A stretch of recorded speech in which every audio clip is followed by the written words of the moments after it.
Y la bienvenida a esta mesa, a todas y a todos quienes están conectados. Es un placer realmente ser parte de esta instancia y particularmente de esta mesa con grandes valores que nos acompañan hoy para discutir en el espíritu que se ha discutido y se está discutiendo todo en este congreso de manera fermental, pero también de manera descontracturada. De algún modo en ese sentido es un congreso distinto porque nos habilitamos un espacio para intercambios desde la experiencia y el conocimiento que tiene cada uno, pero donde prima el diálogo, donde prima el debate en torno a algunos tópicos, que en este caso y en esta mesa en particular tiene que ver con esto del aprendizaje basado en problemas. Bueno, así es como la denominación de la mesa. Vamos a ver, digamos, por dónde transcurrimos, porque obviamente es una temática bastante amplia y que tiene como múltiples posibilidades, pero en lo que decía Esteban hace unos minutos ya se han dado algunos intercambios previos y bueno, y de ahí hemos construido algunas líneas que les vamos a proponer para hacer esta entrevista grupal. Si les parece, vamos a presentarnos muy brevemente para quienes están conectados y no nos conocen a todos. Bueno, decir de dónde somos, a qué nos dedicamos, qué nos vincula con este congreso en particular. Un minutito cada uno. ¿Quién quiere empezar? No sé, Jorge, que Sí, te vale, veo por empiezo yo si allí. queréis. Ok. Adelante. Vale, me llamo Jorge Barón, soy español, llevo 30 años más o menos dedicándome bueno, 25 años dedicándome al mundo de la enseñanza del ajedrez, ajedrez educativo, también ajedrez deportivo. Soy profesor de la Facultad de Educación en la variante, en el curso de didáctica de ajedrez, en concreto ajedrez y matemáticas. Y bueno, aparte de eso me dedico en la vida diaria a trabajar en tecnologías de la información. Bien, gracias Jorge y gracias por estar ahí a estas horas. Gracias a vosotros. Que bueno, que estos congresos casi como de carácter mundial tienen eso. Algunos resultamos un poco más perjudicados que otros por los usos horarios. Ernesto, Sí, bueno, adelante. yo soy Ernesto Blanco, soy físico de formación, soy doctor en física, eh, tengo experiencia de docencia universitaria, empecé hace unos cuantos años, a los 21 años, ahora tengo 49, enseñando distintas disciplinas relacionadas a la física, tanto en Facultad de Ingeniería como en Facultad de Ciencias. Y bueno, el interés en el ajedrez es desde siempre, pero en estos últimos años, ya dentro de poco van a ser unos 2 años y algo, empecé a tomármelo un poco más en serio el ajedrez desde el punto de vista de jugar. O sea, me federé en la Federación Uruguaya de Ajedrez y estoy encontrando, o sea, estoy en un momento de mucha reflexión en torno al ajedrez, encontrando muchas conexiones entre lo que es el ajedrez y lo que es mi profesión, que es la ciencia. Impecable, muchas gracias Ernesto. Bueno, mientras esperamos a Ernie, cuando se conecte pegará el grito. Bueno, Esteban, creo que Bueno, nadie deja de conocerte en esta mesa, pero bueno, formalmente sí, no, vamos pero a decir presentarte. algunas cosas que a lo mejor no sepan tanto. Yo además de coordinar el programa Ajedrez para la Convivencia del Ministerio de Educación y Cultura de Uruguay, que es el organizador de este evento institucionalmente, eh, yo soy una persona que estaba muy preocupada por cuando pudiera decir, hace 30 años que te conozco, y ahora puedo decir, hace 30 años que enseño ajedrez, que es peor, ¿no? Porque si yo te conozco desde los 5, pero le enseño ajedrez desde los 19, y hace 30 años que enseño ajedrez, lo cual es un poco peor. Pero bueno, en esos 30 años la verdad que he disfrutado muchísimo y he conocido a gente maravillosa, como mis compañeros de mesa. Jorge Barón, por ejemplo, que nos hemos escrito muchísimo más que casi con cualquier otra persona, fue el primero que me publicó algo en una cosa en algún lugar que no fuera en mi país, así que eso tampoco lo Increíble. saben, así que bueno, puedo presentarme en algún lugar que no me conozcan, así que, bueno, nada, y la verdad que es muy interesado, lamento que Ernie esté con problemas para conectarse, porque realmente él siempre me motivó mucho a reflexionar desde este lugar de los problemas, porque Me ha parece que hecho ya de eso está ahí. su... Ah, está entrando Sí, Ernie. sí. Ah, Hola, perfecto. hola, Bueno, bárbaro. disculpen. Hola, disculpen. Ahí está, se puede ¿Cómo presentar están? solo entonces. ¿Cómo te va, Ernie? Qué alegría que Bien. pudiste entrar. Bueno, sí, sí. Ya aprenderé un poco más. ¿Me presento o vos estás presentándote? No, no, nos estamos presentando cada uno y yo ya te estaba por presentar a vos, así que Ah, bueno, bueno. Bueno, un gusto, Ernie Fogel de Puerto Rico Misiones, Argentina. Eh, Profe de educación física, jubilado y profe de ajedrez, que el título no existe, pero uno se siente muy profesor de ajedrez. Así que bueno, un gusto compartir con ustedes Bien. con esta mesa, con Ernesto, con Jorge, con vos, Esteban. Es un placer realmente. Felicitaciones por la iniciativa. Gracias, gracias Ernie. Ahora sí, estamos todos. Habíamos empezado a presentarnos esperándote. Muy bueno que te hayas podido conectar finalmente. Y bueno, Gracias por la terminando esta paciencia. muy breve ronda de presentaciones, mi nombre es Limber Santos. Yo esencialmente soy maestro rural, pero bueno, soy licenciado en Ciencias de la Educación. He hecho varios estudios de posgrado, sobre todo en temáticas de educación universitaria y educación rural en distintos países de América Latina. Y en Uruguay actualmente soy el director nacional del Departamento de Educación Rural. Trabajamos con todas las escuelas rurales del país y en conexión con muchas en Argentina, en Brasil, en España, en México. Y bueno, y ustedes se preguntarán qué diablos hace, digamos, un maestro rural en una mesa vinculada con estas temáticas. Bueno, obviamente que esto del aprendizaje basado en problemas trasciende el mundo de la enseñanza del ajedrez, es un tópico que forma parte de las corrientes didácticas de las últimas décadas, estando muy sobre la mesa y formando parte de las discusiones pedagógicas que tenemos los docentes, pero también tengo una vinculación con el mundo del ajedrez, sobre todo a través de Esteban, primero por una historia personal vinculada con el aprendizaje del juego en sí, muy, digamos, de pasatiempo, pero luego con el ajedrez educativo, la enseñanza del ajedrez a través del programa que dirige Esteban en Uruguay, Ajedrez para la Convivencia, donde hemos inventado algunas cosas y nos hemos permitido algunas aventuras pedagógicas con la enseñanza del ajedrez en escuelas rurales, con experiencias maravillosas, con maestros y maestras rurales de todo el país, y bueno, por ahí ese vínculo que ya se generó hace algunos años, no muchos, pero han sido años muy intensos, con un vínculo permanente y con muchas actividades, es lo que nos ha traído a esta mesa, y agradezco mucho a Esteban la invitación y bueno, dejarme ser parte de esta movida que realmente es de puro aprendizaje. Así que bueno, esperemos que esta instancia, esta mesa en particular, que ahora comienza, también lo sea para todos nosotros. Un placer realmente. Y bueno, yo comentaba más temprano con los compañeros que están integrando la mesa, cuando también damos la bienvenida a todos quienes nos acompañan. En esta mesa en particular, creo que hay conectados, bueno, no sé, más de 40, casi 40 personas en este momento, lo cual tras una larga jornada es bien importante. Que, bueno, uno podría decir, tratar de definir aprendizaje, porque en el título de esta mesa está esto de el aprendizaje basado en problemas, tratar de definir el aprendizaje y sus vínculos con la enseñanza. Yo decía que nos conduce a un universo temático que es apasionante, es necesario, pero de extraordinaria amplitud y que no podemos abordar en esta instancia en particular.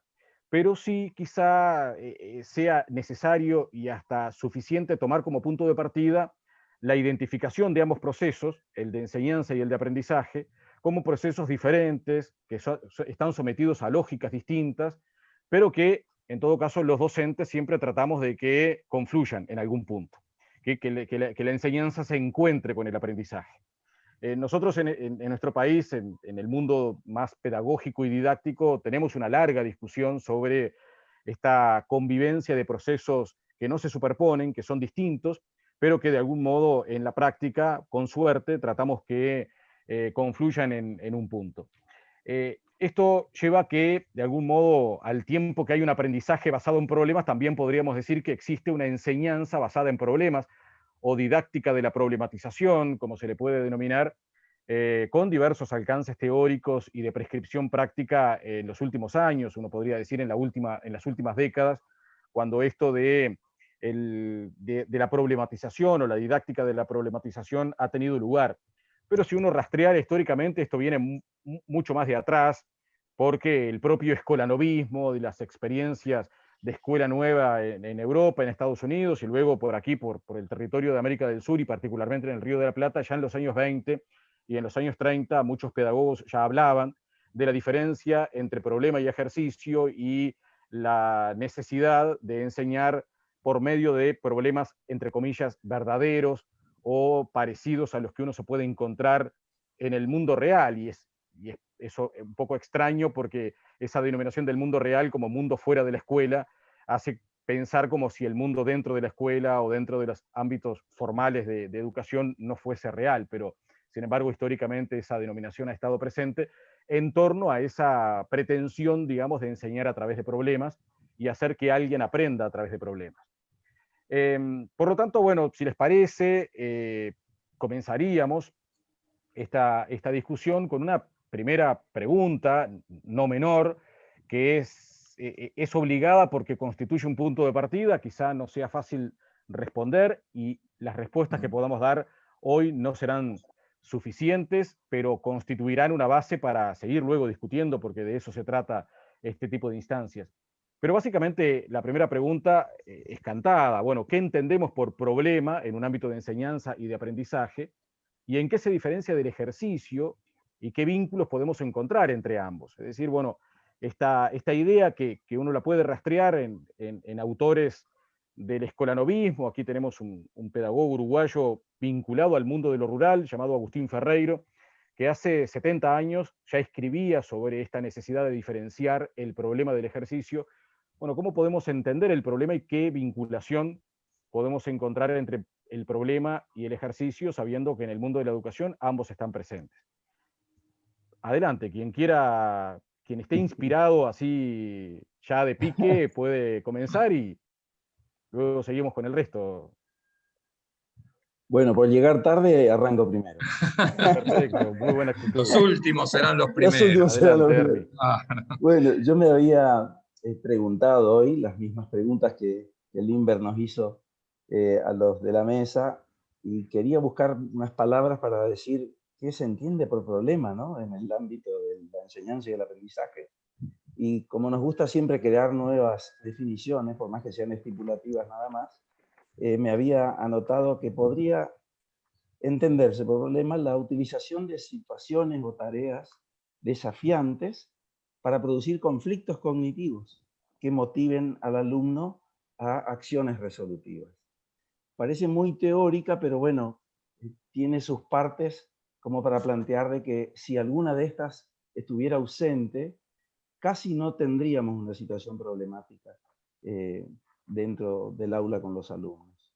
Eso por un lado, y seguramente la diferenciación entre ejercicio y problema tiene que ver ya con no solo la mayor complejidad del problema y su especial atractivo cuando está bien, cuando se hace una buena adecuación para que los alumnos lleguen a disfrutarlo y a involucrarse en él, sino también, aparte de esa diferencia de complejidad, una manera de inventarse pasos para resolver la situación problemática. Vale decir, si esos pasos son muy breves y ya son muy conocidos, nos acercamos más a un ejercicio, y cuando necesito una verdadera estrategia, inventarme los pasos, ver cuántas opciones tengo para diferentes estrategias, y dentro de esas estrategias aparecen distintos ejercicios, entonces podríamos estar quizás hablando de problemas. Vale decir, los problemas más relacionados al heurístico y los ejercicios un poquito más con acento algorítmico. Perfecto, Ernie. ¿Quién continúa? Yo no tengo problema. Adelante, Esteban. Pero a mí me parece que nos animamos todos. Dale, Ernesto, dale. ¿Sí? Ernesto. No, yo estoy lejos de poder formular una definición como compartir un poco con ustedes. No es mi especialidad la educación como tal. Si bien la ejerzo, trabajo de docente universitario, no tengo una formación específica. Me parece que la definición de Ernie es una definición bastante interesante y que tiene los elementos centrales de lo que es un problema. Pero sí me gustaría hacer unas reflexiones respecto a algunas cosas que yo detecto a la hora de intentar enseñar por problemas, que son distintas a cuando uno pone un ejercicio. Creo que hay un factor que es interesante a la hora de enseñar por problemas, que es una suerte de, no sé si llamarla democratización o de igualdad entre las partes, ¿no? Al plantear un problema, de alguna manera uno está planteando algo que como docente tampoco maneja completamente. En ese punto también es cierto, el ajedrez es interesante, porque en una partida de ajedrez lo que aparece son problemas, difícilmente aparezcan ejercicios, ¿no? O sea, aparecen situaciones nuevas que tanto el experto como el novato seguramente no manejan en forma absoluta. Eso mismo también ocurre en la ciencia, en la investigación. Cuando uno forma a nivel de posgrado, por ejemplo, una persona que va a realizar una tesis, tanto el docente o el formador, el tutor, como el estudiante, están en un pie prácticamente de igualdad. O sea, con distintas habilidades, con distintas etapas en el desarrollo de la maestría respecto al tema, pero los dos están mirando desde el mismo lugar al problema. En cambio, el ejercicio es algo que uno le pone al otro y el otro sabe que uno sabe la solución y es una situación, creo, desde el punto de vista de la relación personal con el estudiante, diferente. Veo eso como diferencia entre el problema y el ejercicio, cómo se plantea la relación personal. Y si me disculpan, yo digamos, no preparé respuestas, pero sí me gusta tener algunos libros para mostrarles algunas cositas para leer. Me gustaría leer brevemente un texto de Feynman que lo he leído 80.000 veces. Igual creo que acá no hay mucha gente que me haya escuchado tanto, pero que creo que muestra muy bien, en un contexto aparte educativo más básico, ¿no? Esa diferencia entre el encare de lo que es un problema y de lo que es un ejercicio. Feynman fue premio Nobel de Física, digamos, una figura muy inspiradora para los que nos dedicamos a la ciencia, en particular a la física.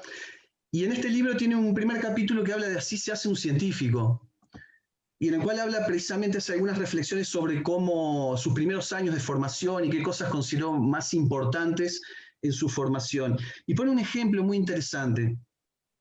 Habla de una anécdota que lo vincula con su primo. Dice, mi primo, que era 3 años mayor que yo, estaba haciendo el último año de secundaria. El álgebra le resultaba de una dificultad considerable, por lo que fue preciso ponerle profesor particular. A mí me dejaban quedarme sentado en un rincón mientras el profesor trataba de enseñarle álgebra a mi primo. Yo les oía hablar de X. Le dije a mi primo, ¿qué tratas de hacer? Estoy tratando de averiguar cuánto vale X, como por ejemplo en 2X más 7 igual 15. Yo le digo, ¿quieres decir 4? Sí, pero tú lo hiciste por aritmética, hay que hacerlo por álgebra. Aprendí álgebra, retoma Feynman, pero afortunadamente no fue yendo a la escuela, sino porque descubrí un viejo texto escolar de mi tía allá en el ático, gracias al cual comprendí que lo importante es averiguar cuánto vale la X, y que es indiferente cómo se haga. Para mí no había diferencia entre hacerlo por aritmética y hacerlo por álgebra. Hacerlo por álgebra consistía en aplicar un sistema de reglas que seguidas ciegamente producían la solución. Restar 7 de ambos miembros, si hay coeficiente, dividir los dos términos por el coeficiente, etc. Una serie de pasos mediante los cuales podía uno obtener la solución aunque no entendiera nada de lo que se pretendía hacer.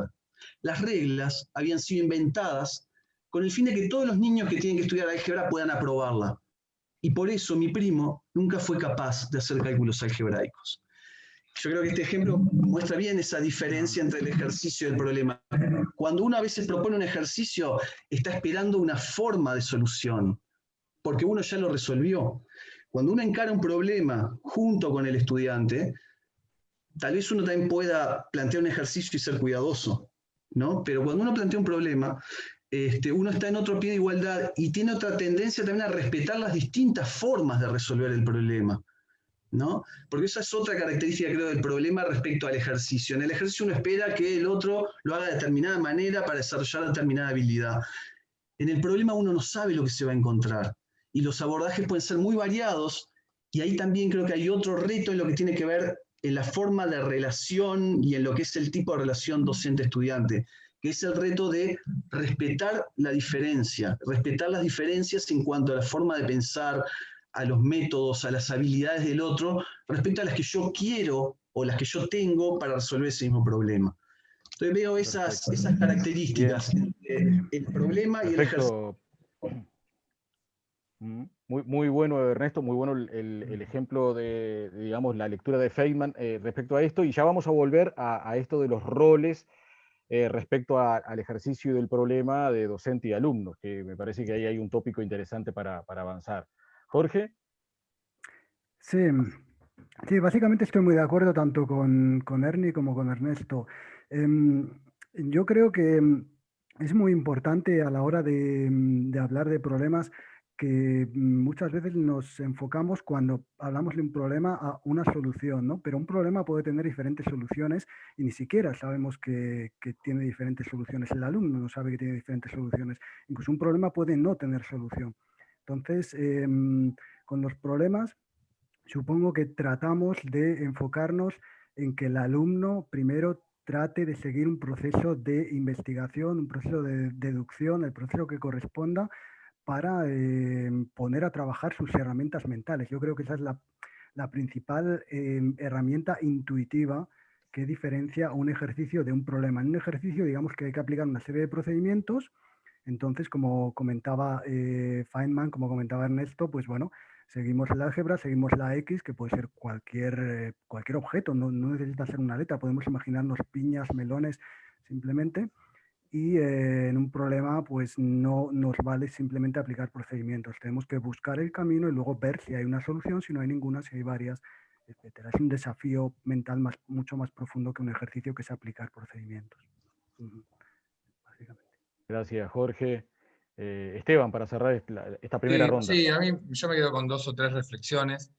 Una, que para mí un problema es una pregunta, ¿no? Fundamentalmente yo creo que hay una pregunta que me hacen o que me hago, y ahí lo que origina la situación problema es una pregunta ante algo. Nosotros en ajedrez tendemos mucho a decir, te voy a poner un problema y te muestro una posición, y el objeto es el problema. Y todavía me falta la pregunta, ¿qué me pregunto yo ante esta situación? Eh, yo puedo estar mirando, no sé, mismo cuerpo, y lo mira el médico forense y está mirando determinadas cosas, pero lo mira, no sé, el hijo y está mirando otra cosa, y lo mira, cada uno que lo mira desde un lugar distinto a ese mismo objeto, se puede estar preguntando distintas cosas, de distintos recorridos, de distintos lugares, y van a aparecer distintas preguntas y van a aparecer distintos problemas. Me parece muy bien interesante esto, problema, ejercicio, y en ajedrez, en este caso, la posición que viene como tan anidada a juegan y ganan, o encontrar siempre la mejor jugada, porque la matriz ajedrecística es en la práctica del juego encontrar la mejor jugada. Y parece que la pregunta está sobreentendida. Y yo quiero rescatar el valor de la pregunta, ¿no? El valor socrático, bueno, o freiriano, desde muchos lugares el valor de la pregunta, como problematizadora, y como también invitando a hacerse preguntas problematizadoras, ¿no? No solamente preguntar, sino habilitar a que surjan preguntas cada vez más profundas. Eso por un lado. Por otro lado, me parece que también el problema hay una cuestión de subjetividad. Ya decíamos que, bueno, que mirando el mismo objeto, distintas personas de distintos lugares se pueden plantear distintos problemas, pero también lo que para uno puede ser un problema, para otro puede no serlo en nada, porque, por ejemplo, yo les contaba en las charlas previas y volviendo al ajedrez, yo me acuerdo cuando era chico estaba, y no me olvido porque por la emoción que sentí, jugando solo, aprendí solo a dar mate de rey y torre contra rey. Bueno, todo el proceso ese, para mí fue un proceso de problematización. Pero una vez que descubrí el procedimiento, de ahí en adelante, cada vez que tuve que dar mate de rey y torre, la pregunta era la misma, pero lo que en su momento para mí fue un problema pasó a ser un ejercicio y una aplicación de un procedimiento ya conocido. Entonces, no necesariamente está en la naturaleza de la cosa, en la naturaleza de la pregunta, sino en un montón de cuestiones subjetivas que tienen que ver con los procedimientos ya construidos o los heurísticos, como decía Ernie, ya construidos para enfrentar esa situación, que puede ser una situación que me la encuentro por primera vez o que ya me la encontré 500 veces y ya aplico mecánicamente una solución. Y por fin, yo digo, así a nivel metafórico, a mí siempre la imagen que se me viene para distinguir el campo del problema del campo del ejercicio es el carpintero. que podría haber agarrado cualquier otra profesión, pero no sé, un día elegí al carpintero y ya me quedó fijado en este señor. Y habrá un carpintero que trabaja en... Los dos aprendieron juntos, los carpinteros aprendieron juntos, carpintería, y uno lo tomaron en una carpintería industrial, donde todas las mañanas tiene que agarrar la misma tabla, pasarla por la misma máquina, hacer el mismo corte, después la misma unión, no sé qué, y sacar el mismo mueble, y todos los días, todos los días, todos los días. Y después está el otro que se puso una carpintería en el barrio y va el vecino, va la vecina y le dice, mira, se me rompió la silla, pero acá este travesaño que iba acá se me perdió, y en la muesquita esta. Y entonces este hombre va a tener que buscar ahí entre sus cosas, en sus estanterías, a ver de qué manera puede reemplazar esa pieza. Y hay todo un proceso creativo de enfrentarse a una situación desconocida o inesperada, con muchos elementos conocidos, pero que la solución no es conocida. Entonces, ahí me parece que estamos en el campo se usó la palabra acá, desafiante, del desafío, que me obliga a dar una respuesta que tendrá parte de cuestiones conocidas y también tendrá parte de originales, y esto me parece a mí que es lo que nos ubica en el campo del problema, y lo otro que nos ubica en el campo de lo repetitivo y lo rutinario, que nos ubica en el campo del ejercicio del procedimiento. Digo como para tener un primer panorama, porque después los compañeros abrieron unas puertas Unas muy puertas muy interesantes como interesantes. para seguir, pero después. Una de las puertas que se abrió tiene que ver con esto justamente de los actores respecto a los problemas y a los ejercicios, esto de las subjetividades que también se construyen, tanto desde el rol del docente como desde el rol de los estudiantes, respecto al problema, esta sensibilidad que todo estudiante tiene y que viene descripta a mitad del siglo XX por parte de los teóricos del currículum oculto, pero más adelante los franceses con el contrato didáctico, bueno, en definitiva lo que propone el docente, la maestra, el profesor, es algo que esté disfrazado como lo esté, él ya sabe la respuesta y me está poniendo a prueba. Aquello que ahora que se murió Quino hace poco, Mafalda cuando venía de la escuela con, no sé, con Miguelito, le decía, estoy empezando a sospechar que cuando la maestra pregunta no es porque ella no sepa. Ese tipo de preguntas, ahora que sacabas la de la pregunta, Esteban, ese tipo de preguntas rápidamente por contrato didáctico, por una cuestión vinculada digamos, con el escenario donde ocurre la pregunta, es percibida ya por parte del estudiante como una pregunta que es un poco distinta a la pregunta, digamos, que cualquiera de nosotros podría hacer por interés o motivado por el desconocimiento, por el no saber. Entonces esas cosas marcan, digamos, y construyen también los roles respecto a los problemas y a los ejercicios.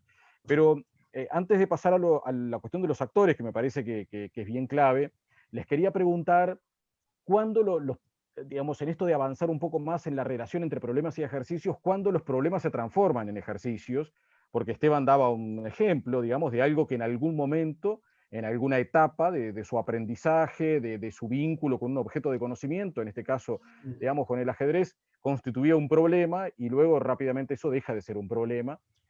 Pero también uno podría formular la pregunta de cuándo los ejercicios permiten avanzar en la resolución de problemas, cuánto de ejercicios hay adentro de los problemas, o cuánto de ejercicio hay o cuánto juega el ejercicio puro y duro, incluso el mecánico y repetitivo, Sí, sí. que la historia de la educación a lo largo del siglo XX en algún momento empezó a odiar, porque los que nos formamos como docentes en algún momento nos dijeron, ejercicio no, memorización no, y sin embargo luego empezamos a comprender que tanto el ejercicio como la memorización también son claves para el aprendizaje. Y sin memorización y sin ejercitación tampoco hay aprendizaje, como poniendo las cosas en su justo lugar. Y en ese sentido, ¿cuándo los ejercicios permiten avanzar en la resolución de problemas? Y bueno, ¿y cuál es el sentido y utilidad pedagógica en ambos casos? Si es que estamos de acuerdo en que en realidad no es que los problemas vengan a sustituir a los ejercicios como algo que es mejor, sino por el contrario, y esto quizá uno lo dice ahora al pasar, pero podría discutir esto con algunos referentes en educación que podrían pensar que sí, que efectivamente hay una contraposición. Pero bueno, ¿cuál es el sentido pedagógico en uno y en otro caso, tanto del problema como del ejercicio, en esto de la mutua necesariedad? ¿Qué les parece? Quizá para seguir el orden, o no sé, No quien tengo quiera, problemas, dale. adelante. Bueno, interesante esto porque justamente y especialmente en el caso del ajedrez, se trata de un juego altamente estratégico, donde vos, lo decías hoy, cada jugada voy resolviendo problemas y en algunas situaciones problemas más complejos, en otras más sencillos. Un ejemplo parecido al del carpintero que planteaba, o el del mate de torre y rey que planteaba Esteban cuando era niño, que lo descubrió solo. Y bueno, los chicos cuando juegan a veces muy espontáneamente en grupos en el aula, también se encuentran al comienzo con su peón en segunda fila y el rey detrás en la primera, y solo el rey contrario en la séptima o en la octava, y tiene un larguísimo horizonte para recorrer con ese peón tratando de coronarlo, y va como a tientas tratando de descubrir sin saber muy bien, y entonces está frente a un verdadero problema, incluso muy complejo para el principiante. Pero por supuesto, luego que logra buenos resultados al descubrir que el rey debería ir un poco más adelante que el peón, por decirlo de una manera muy sencilla, y encima después se lo puede reforzar con enseñanza y aprendizaje respecto a algunas casillas o la oposición del rey. Por supuesto, cuando se encuentre con la misma situación, especialmente de la mitad del tablero para adelante, con un peón y su rey contra el otro, probablemente ya se le torne, yo digo que todo es híbridos, ¿no? Hoy cuando hablábamos de algoritmos y de heurísticos, nunca son absolutos, en eso coincidimos, casi todo es un continuum, especialmente en ajedrez, y claro, los acentos son más heurísticos para tratar de resolver problemas en determinado momento, o son acentos más algorítmicos o de ejercitación. Así que yo creo que también se torna gradualmente un ejercicio. ¿Y cuándo necesito el ejercicio para avanzar en los problemas? Me parece clave esto porque los problemas son de un alto grado de incertidumbre. Por eso son problemas o tópicos problemáticos, como lo quiso plantear uno de los ponentes de nuestra mesa. Pero necesito, para la autonomía y seguridad del alumno en sus acciones resolutivas, que esas ejercitaciones, esas repeticiones y aplicaciones, dominarlas. Porque en un problema complejo, durante su proceso voy a necesitar que rápidamente el ejercicio me facilite la siguiente etapa del problema. Por ejemplo, y con esto termino, estoy en una situación ya casi de final de partida de ajedrez, donde tengo dos peones en un flanco, dama, y mi rival uno solo en el flanco rey, y tenemos dos caballos y tenemos las damas. Y bueno, un ejercicio conocido por los chicos puede ser un doblete a la dama y al rey. Puedo llegar a aplicar ese ejercicio sacrificando mi dama y gracias a una doble amenaza cambiar las damas, no sacar ventaja, pero sí quedarme después con dos peones bastante alejados del rey contrario contra un peón de mi rival, donde los caballos de menor alcance facilitan quizás una coronación. Pero bueno, el ejercicio fue muy oportuno y me da mucha seguridad para buscar la siguiente etapa del problema. No sé si quedó claro o si me quieren repreguntar. Oh, perfecto, Ernie. No sé si quiere decir Ernesto, Jorge. ¿Puedo seguir? Sí. Sí. Otro elemento que me parece importante para la pregunta que tú estás haciendo, Limber, y también para reflexionar sobre esta diferencia entre ejercicios y problemas, es las habilidades y las formas de funcionamiento de nuestro pensamiento que involucra una cosa y otra. Me parece que una base, no sé si a todos les parecerá compartible o no, pero que es interesante para pensar sobre esto, es esta idea del sistema 1 y sistema 2 que maneja, por ejemplo, Daniel Kahneman. No sé si conocen el libro de Kahneman de pensar rápido, pensar despacio. Es una forma de ver la forma de funcionamiento de nuestra mente que me parece muy interesante para pensar estas cosas. Y yo tengo la sensación de que el problema nos involucra más globalmente en todos los aspectos de nuestras habilidades cognitivas, tanto en lo que sería el sistema 1, las cosas más intuitivas, automáticas, como en esas cosas más racionales, lógicas, cuidadosas que involucrarían lo que sería el sistema 2. O sea, el problema nosotros no sabemos a priori ni siquiera bien por dónde arrancar, entonces hay un componente intuitivo importante para plantear hipótesis, para plantear posibles soluciones, y luego tenemos que colocar también en funcionamiento la lógica, el pensamiento crítico, el cálculo, el tomarnos tiempo. Entonces involucra de alguna manera todos los sistemas, y cuando resolvemos problemas aprendemos no solo adquirimos las habilidades de cada uno de esos sistemas, ¿no? O sea, automatismos, pero también procedimientos, sino que también aprendemos a gestionar como un todo nuestra forma de enfrentar un problema.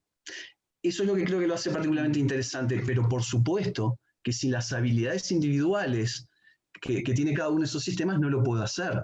Por ejemplo, en mi caso como científico profesional, como físico, cuando trabajo en un problema de investigación y tengo una ecuación que es larga, que no la puedo mirar con Miso-Feynman y darme cuenta que la X es 4, tengo que empezar a hacer todo el procedimiento algorítmico con mucha atención para no equivocarme y despejar, ¿no?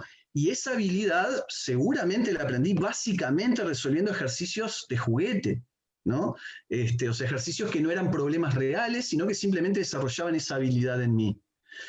Y yo creo que podríamos también ver eso, que de alguna manera el ejercicio ayuda a desarrollar habilidades propias del sistema 1, por ejemplo, automatismos. El ejemplo de Esteban es interesantísimo. El mate de torre y rey, la primera vez que lo das es un problema, pero después ya es automatismo. Seguramente yo le doy a Esteban una posición con el rey y la torre para él y yo con mi rey, y él prácticamente no tenga ni que pensar, intuitivamente va a ir haciendo las movidas. Eso ya es una respuesta casi sistema 1 por parte de un experto. Y por otro lado, hay ejercicios como estos de matemática o de álgebra, en el cual yo quiero desarrollar una habilidad que después la persona puede precisar para una profesión dada, en la cual tengo que desarrollar una habilidad de ese otro sistema cognitivo. Yo creo que está ahí la diferencia, y sin duda creo que el ejercicio es importantísimo. En el propio problema, yo creo que un problema bien planteado, tiene que haber momentos en los cuales yo aplique claramente algún tipo de procedimiento que ya aprendí, o mejore mi capacidad para hacer eso, o mejore el automatismo para realizar determinados procesos de pensamiento. Yo creo que las dos cosas son importantes. Igual estoy hablando de creencias, porque realmente sé que hay investigaciones recientes que muestran que muchas cosas de física parecen aprenderse mejor mediante el abordaje de problemas, pero también eso plantea muchas dudas, ¿no? Respecto a si no hay habilidades o capacidades que puedan estar quedando en el camino. Así que bueno, esa es más o menos la idea. Perfecto, Ernesto. Jorge. A mí si te parece, me gustaría comentar ya entrando un poco en algunos problemas concretos para que el público general, para que la audiencia se haga una idea. Durante esta cuarentena nosotros cambiamos un montón el tema de las actividades para hacerlas online. Bueno, había un ejercicio relacionado con el ajedrez, relacionado en concreto con el número 64, el número de casillas del tablero, evidentemente. Y creo que con ese problema súper concreto la gente va a poder entender un poco la diferencia entre sistema 1 y sistema 2, ¿vale? Básicamente es una historia relacionada con Harry Potter, la cuento rápidamente. Están Harry Potter y Hermione en el andén 7 3/4 y entonces llega Voldemort. Voldemort es el malo malísimo de las películas de Harry Potter y entonces Voldemort les plantea un reto, un ejercicio relacionado con un tablero de ajedrez. Les dice, mira, os ofrezco el primer libro de la saga de Harry Potter. Bueno, da igual, el primero tiene un número de páginas que es múltiplo de 64, pero voy a tomar otro, que no sé qué número es de la saga, que tiene 640 páginas, ¿vale? Entonces, Harry Potter les plantea el siguiente acertijo, les dice, mira, os doy este libro y lo que voy a hacer ahora es tomar el libro y voy a ir arrancando página a página, recordemos que tiene 640 páginas, y lo que voy a hacer es coger tableros de ajedrez y voy a ir poniendo una página, la doblo y la pongo en cada casilla. Página 1, así, en una página en cada casilla, ¿vale? Recordemos, 640 páginas y cada tablero de ajedrez, 64 casillas. Vale, ¿cuántos tableros de ajedrez va a utilizar Voldemort? Vale, entonces todavía no me he encontrado a nadie, ninguna persona, estoy hablando también de universitarios porque también planteaba esto en la Facultad de Educación, ninguno que a la primera haya dado la respuesta correcta, que parece súper evidente, ¿no? Pero, claro, todo el mundo dice, venga, 640, pues evidentemente 64 casillas tiene cada tablero de ajedrez, entonces 10 tableros. Pero ahí está el sistema 1 versus sistema 2. Sistema automático versus sistema esforzado. El sistema 2, el sistema esforzado dice, ojo, una página que Voldemort dice, una página, claro, en realidad es una hoja. El tío lo que hace es coger una página, arranca, pero en realidad se lleva 2 páginas. Se lleva la página de adelante, digamos la 1 y la 2. ¿Vale? Entonces son no 10 tableros, sino 5 tableros en total. ¿Vale? Entonces ahí está sistema 1, sistema 2 con una transversalidad ligeramente matemática de corte. Vale. Muy buen ejemplo. Jorge. Me encantó. Sistema Sí, 1 y muy 2. bueno. Está chulo. Esteban. No, mira, yo estaba pensando, por otro lado, un poco esta relación, que para mí es una relación inmanente, es una relación permanente entre problemas y ejercicios. Digamos, para mí no hay problemas que no contengan ejercicios, prácticamente, ¿no? Que no contengan en sí algunas cuestiones. Si yo no tengo algunas cuestiones ya sabidas y automatizadas en sistema 1, ahora que estamos usando esto del sistema 1 y sistema 2, que me encantó, eh, prácticamente no me puedo enfrentar a ningún problema. Podemos también discutir desde qué momento existe un nivel de abstracción en términos absolutos, desde qué momento, desde qué edad el ser humano tiene construcción de algún tipo de heurísticos en términos absolutos, aunque sea el mínimo de un acto reflejo para no caerme, pero yo creo que absolutamente todo el tiempo ya tenemos construcciones de heurísticos que fueron aprendidos a partir de la repetición y la ejercitación, y que en algún momento eso habrá sido un problema y luego se transformó en un patrón, una identificación de un patrón conocido al cual yo aplico una solución también conocida. Y el conjunto de esas situaciones en un problema aparece una cantidad importante de esas situaciones, mayor, menor, no importa, que yo en realidad lo que voy a hacer es ir acomodándolas en el tiempo y en el espacio de una manera que me permita dar respuesta a esta situación concreta. Estoy pensando más en una idea de archivos IPados, que yo voy juntando archivos IPados, que a lo mejor en ese momento para mí implican 1 MB de memoria capaz, pero que en realidad construir eso y la cantidad de información que yo almacené adentro es muy grande. Y entonces, o estaba pensando también en el ejemplo del Scratch, ese programa ese programa de programación para niños, que ya tiene modulitos, y yo arrastro y ordeno modulitos que ya tienen cuestiones resueltas adentro, ¿no? Entonces, me parece que la relación entre problema y ejercicio es esa, y cuando vos decías, Limber, que no hay aprendizaje sin ejercicio, me parece bien importante esto, ¿no?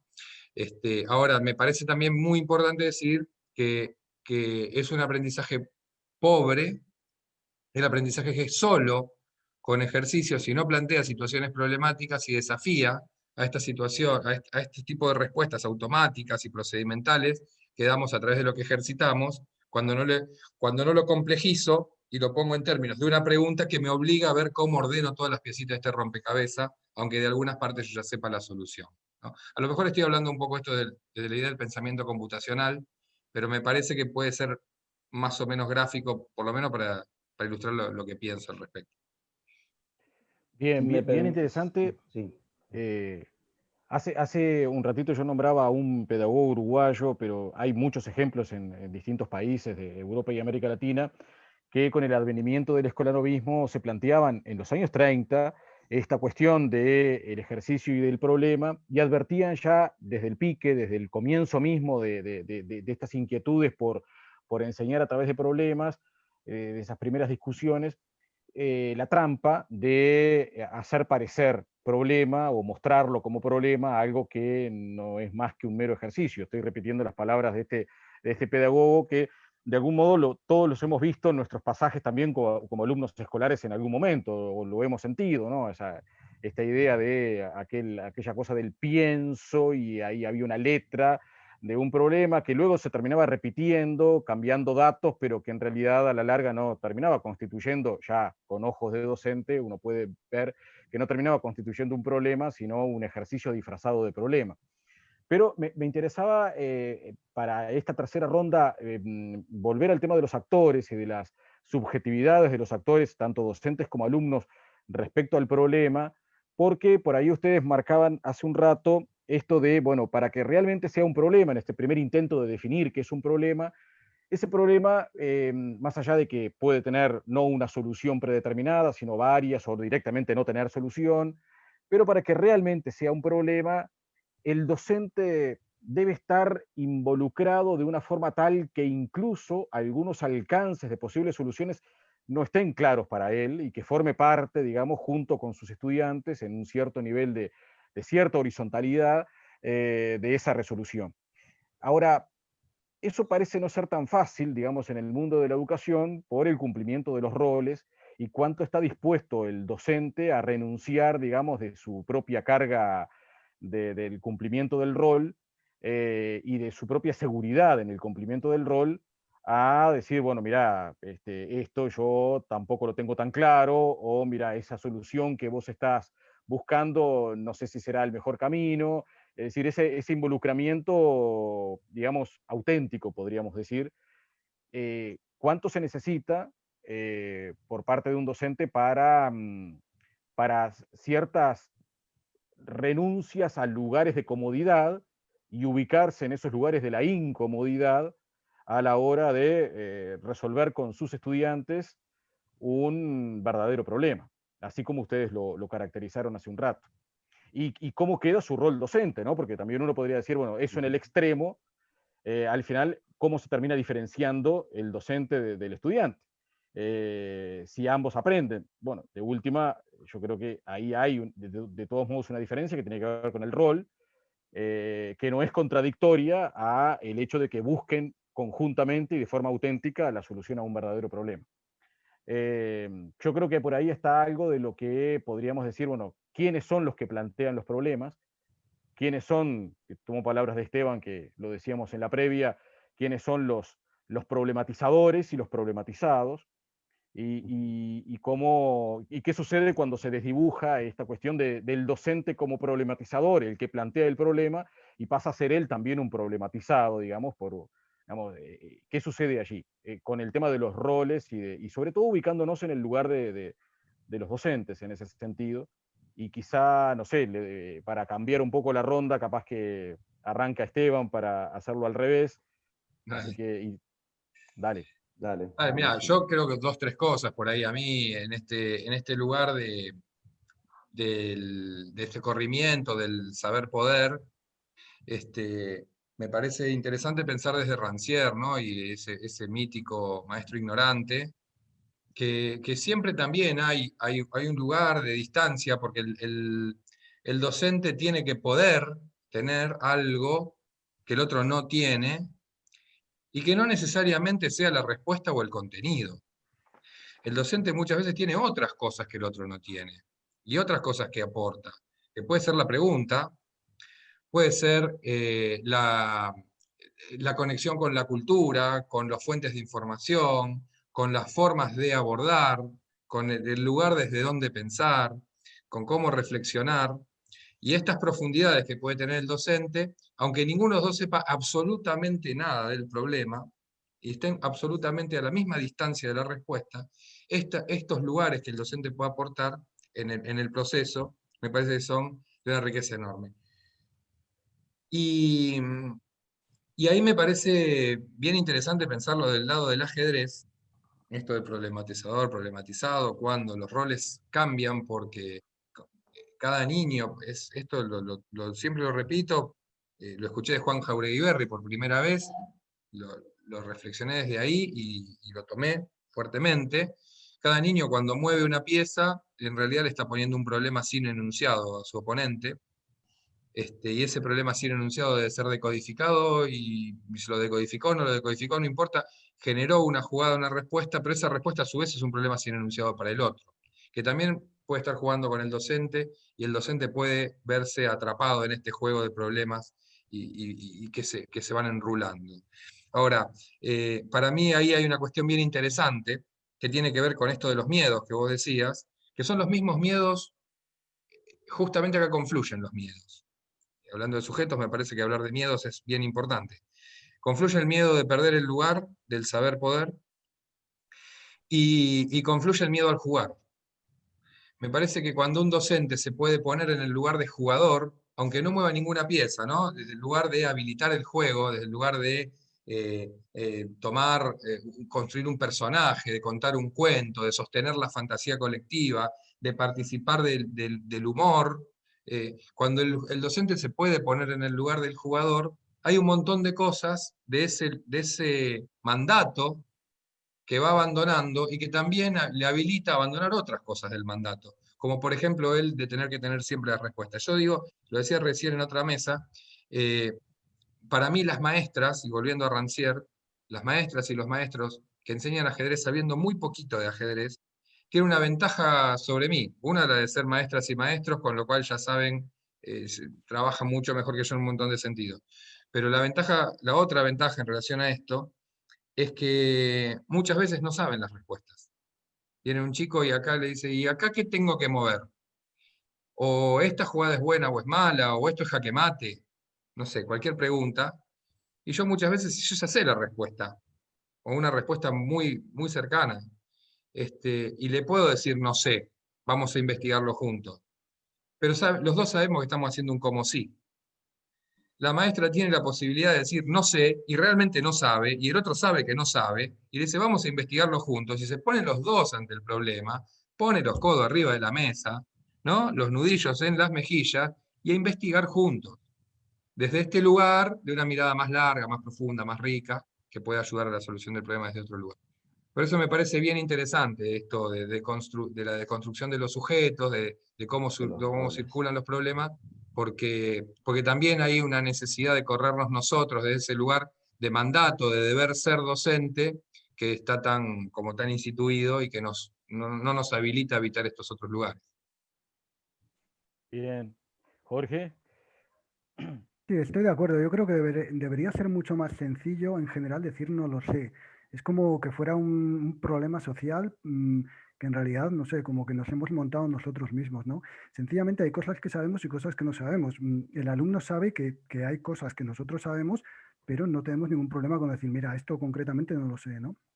Bueno, al hilo de lo que comentabais de problemas que se van abriendo, como las matrioshkas rusas, las muñecas estas rusas que se van abriendo y aparece como si inicialmente fueran un mero trámite burocrático, un mero ejercicio y al final acaban em, viéndose como realmente problemas con fondo, es el de cuántas damas puede haber como máximo en una partida de ajedrez. O sea, es una pregunta aparentemente sencilla, aparentemente trivial. Otra vez, por el sistema uno simplemente diría, bueno, a ver, Jorge, es una pregunta muy sencilla. O sea, simplemente 2 damas de inicio, 8 peones blancos, 8 peones negros, en total 18 damas. Vale, esa es la respuesta que históricamente ha estado ahí. O sea, cuando uno busca páginas en Internet, se va a encontrar esa respuesta, punto, 18 damas. Pero claro, entonces surge la pregunta, ¿realmente puede haber 18 damas coexistiendo en un tablero de ajedrez? Porque esos 16 peones, los 16, ni uno menos, tienen que coronar. Y para que esos 8 peones blancos se enfrenten a 8 peones negros, ninguno sea capturado en el camino, tienen además que regatearse. Entonces, los peones, de alguna manera, claro, tienen que regatearse sin que ninguno sea capturado si realmente quieres sostener que puede haber 18 damas como máximo coexistiendo en una partida de ajedrez. Entonces, ahí, ese todavía no es el problema real. Ese es el problema que se va abriendo, sería la segunda muñeca, ¿vale? Entonces puedes trazar una conjetura y entonces decir, mira, coloco 8 damas blancas como si hubieran coronado 8 peones blancos al fondo, 8 damas negras, pero entonces ¿dónde tienen que estar los reyes? Porque no pueden estar en jaque. Entonces ahí se va abriendo el problema hasta que realmente se desvela el problema principal, que es, de alguna forma, los peones se tienen que regatear y la posición final tiene que ser legal porque los reyes no pueden estar en jaque. Entonces, ¿qué piezas han capturado? ¿Cuáles no? ¿Y de qué forma evitas el jaque? ¿Vale? Entonces es un problema que se va abriendo y al final, pues eso, no era un ejercicio respuesta 18, una única respuesta, plaf, sino que puede que sea la respuesta esa, la verdadera, o puede que sea un número menor de damas. Bien interesante, Jorge. Ernesto. Sí, yo en lo personal debo reconocerles que el tema del rol y de la forma de relacionarse el docente con el estudiante me parece que es de las cosas que más está en crisis y que más me cuesta tener una respuesta en el momento actual, ¿no? Agregado, digamos, todos estos recursos que tenemos hoy en día para relacionarnos y demás. Creo que son los temas más profundos y más difíciles de tener una postura única. Pero tratando de simplificar un poco la pregunta como la planteaba Lindbergh, el tema de hasta qué punto es posible problematizar si uno sabe, y, digamos, un poco esto que estamos hablando, yo creo que va a depender mucho de qué es lo que estemos enseñando, a quién y quiénes seamos nosotros. Es decir, si yo le estoy enseñando a mover las piezas a alguien, es muy difícil que lo pueda hacer desde una actitud de problematización. Podría inventarme algún escenario, pero creo que ahí le estaría fallando a lo central, que si bien digo que el tema de los roles lo veo como un problema y no sé cuál es la solución, en lo personal, mientras no sé, la solución es la honestidad absoluta, es la sinceridad absoluta del docente hacia el estudiante. Dentro de los marcos de un acuerdo, ¿no? O sea, la relación es, yo te estoy enseñando algo, vos estás aprendiendo algo. Dentro de ese marco, y hablando de la disciplina, la sinceridad absoluta. Entonces, jugar a que yo no sé cómo se mueven las piezas, no me parece que esté bien, me parece que hay algo que se rompe ahí que es mucho más importante que el proceso de aprendizaje de mover las piezas. Entonces creo que ahí, mirá, esto se mueve así no se hace así, sí, la verdad que sí, lo sé, lo tengo claro, ¿verdad? O sea, creo que hay cosas que es casi inevitable enseñarlas de esa manera. Pero por suerte, hay áreas, y creo que el ajedrez es una, en la cual rápidamente vamos a estar en un punto en el cual ni siquiera Magnus Carlsen, ni siquiera el campeón del mundo, ni siquiera Vishy Anand sabe sobre una posición y puede dar una respuesta única. Si uno ve estos comentarios que sean online de torneos de ajedrez, por ejemplo, hubo una oportunidad, Vishy Anand, que fue varias veces campeón del mundo, el hindú, la verdad, una figura que yo admiro muchísimo por muchas cosas, no solo por su ajedrez, que habla muy bien el español, de paso, le muestra una posición de una partida y dice, yo no sé, o sea, yo haría esto, pero no sé, capaz que puede pasar esto, puede pasar lo otro. Carlsen en algunas entrevistas ha dicho, o sea, el error siempre va a estar. El campeón del mundo, probablemente uno de los mejores jugadores de la historia. Vos le mostrás una posición y él va a hacer una jugada, y va a tratar de ganar, y va a tratar de hacer lo mejor posible, pero no tiene una respuesta absoluta a eso. Es más, hoy en día ni siquiera podríamos decir que para cualquier posición una computadora tampoco tenga una respuesta absoluta. Entonces, el ajedrez es un ámbito en el cual rápidamente uno ya va a estar en un punto, no importa cuán bueno uno sea, en el límite de enseñar a resolver problemas, en el límite de estar al lado del estudiante mirando para el mismo lado, juntos. Y la ciencia tiene lo mismo. La ciencia es cierto que, bueno, tal vez se demore un poco más, digamos, tal vez cuando llega a la universidad o ya en algunos años de universidad, pero cuando uno quiere enseñar la especialidad de uno, ya rápidamente está también ahí mirando con el estudiante. Si el estudiante está actualizado y leyendo los últimos artículos del área, seguro que te va a estar corrigiendo cosas que vos te equivocaste. Y acá les pido disculpas, pero realmente está muy bueno. Cuando Esteban empezó a hablar del tema, vino Feynman enseguida, de vuelta. Pero nos llenaste de bibliografía, eso sí. Es sagrado. El valor de la ciencia, y podríamos decir también el valor del ajedrez, esto también se cumple para el ajedrez. Tanto la ciencia como el ajedrez no tratan de certezas, sino que tratan de procesos de búsqueda. Feynman dice una cosa espectacular acá. A ver. Este es el último capítulo, el valor de la ciencia. Dice, nos encontramos en los comienzos mismos de la era de la raza humana. No es irrazonable que tengamos o que tropecemos con problemas. Pero hay decenas de miles de años en el futuro. Esperemos. Es responsabilidad nuestra hacer lo que podamos, aprender lo que podamos, mejorar las soluciones y transmitirlas a nuestros sucesores. Es responsabilidad nuestra dejar las manos libres a la gente futura. hallándonos como estamos en la impetuosa juventud de la humanidad, podemos cometer graves errores que paralizan nuestro crecimiento durante largo tiempo. Y así sucederá si afirmamos tener ya las respuestas cuando tan grande es nuestra juventud y nuestra ignorancia. Si suprimimos toda discusión, toda crítica, proclamando, he aquí la respuesta, amigos míos, el ser humano está salvado, condenaremos durante largo tiempo a la humanidad, la encadenaremos a la autoridad, la confinaremos a los límites de nuestra imaginación presente, ya se ha hecho antes muchas veces. Es responsabilidad nuestra como científicos, sabedores del gran progreso que emana una satisfactoria filosofía de la ignorancia, del gran progreso que es fruto de la libertad de pensamiento, proclamar el valor de esta libertad, enseñar que la duda no ha de ser temida, sino bienvenida y discutida, y exigir esta libertad como deber nuestro hacia todas las generaciones venideras. Dice Feynman. Por lo tanto, entiendo que el hecho de mostrarnos falibles, de mostrarnos ignorantes, que de hecho lo somos en una enorme cantidad de cosas, por más expertos que seamos en algo, es una parte central de la educación para las generaciones futuras. Uno debería sentirse orgulloso, no avergonzado, de mostrar ese aspecto de la clase, ¿no? Ese es mi punto de vista, digamos. Bien, Ernesto. Y cerramos esta ronda con Ernie. Bueno, me parece, coincido con la mayoría de los tópicos que plantearon los compañeros. A mí me parece que claro que se trata de rupturas. Hay que romper con la escuela homogeneizante, y para eso hay que perder los miedos, como decía Esteban al comienzo. Yo creo que el ajedrez, porque el objeto de conocimiento de nuestro ajedrez condiciona las posibilidades de problematizar la didáctica, pero la facilita. Me parece que tenemos que hacer varias rupturas. La ruptura de la organización de los espacios en el aula,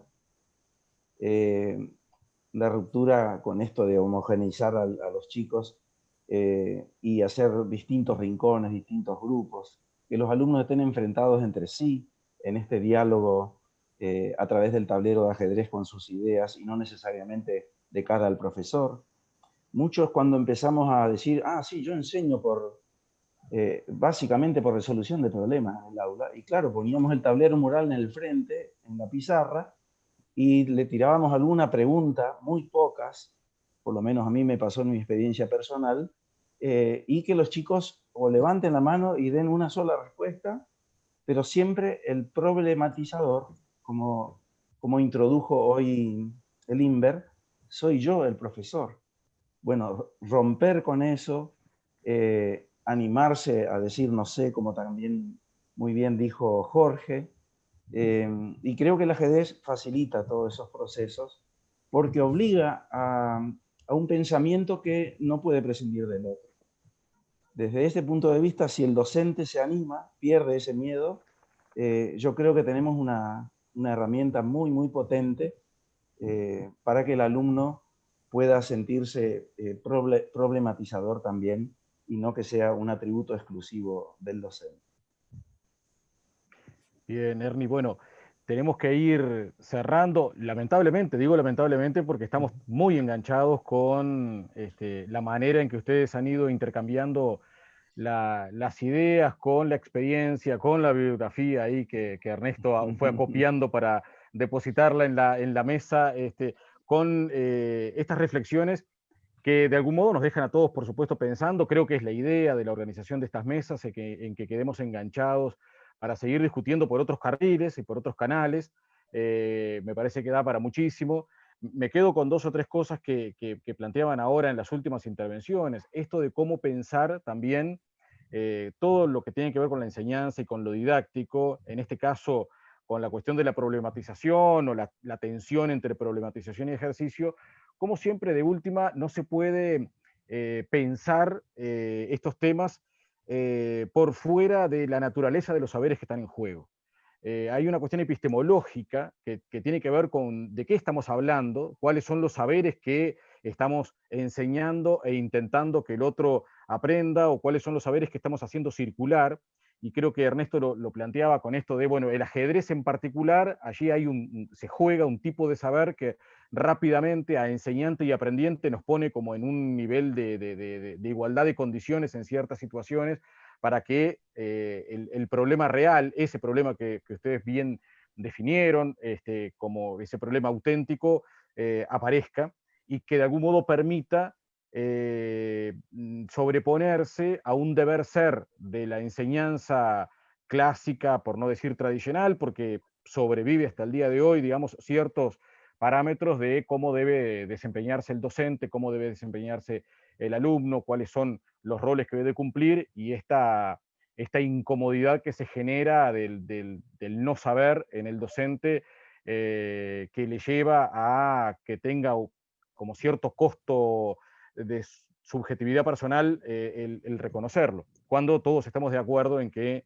ese reconocimiento, como bien lo planteaban ahora en la última ronda, es absolutamente necesario para que se avance tanto en el aprendizaje como en la enseñanza.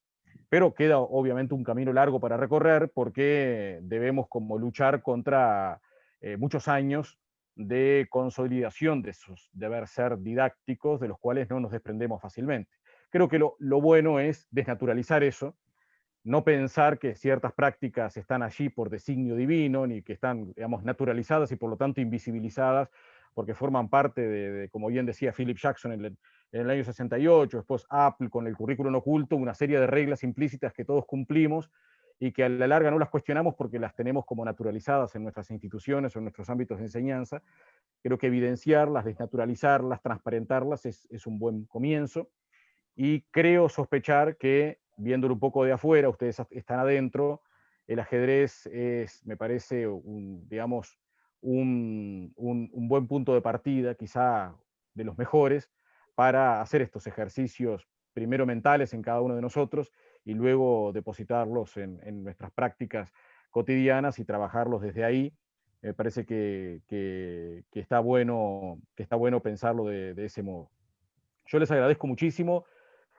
Agradezco bueno, la madrugada de Jorge allá, agradezco la búsqueda en su biblioteca allí de Ernesto, agradezco a Ernie con su experiencia, y a Esteban, por supuesto, que tras una larguísima jornada y larguísimas semanas, formó parte de esta mesa en particular con las ideas que ya le conocemos.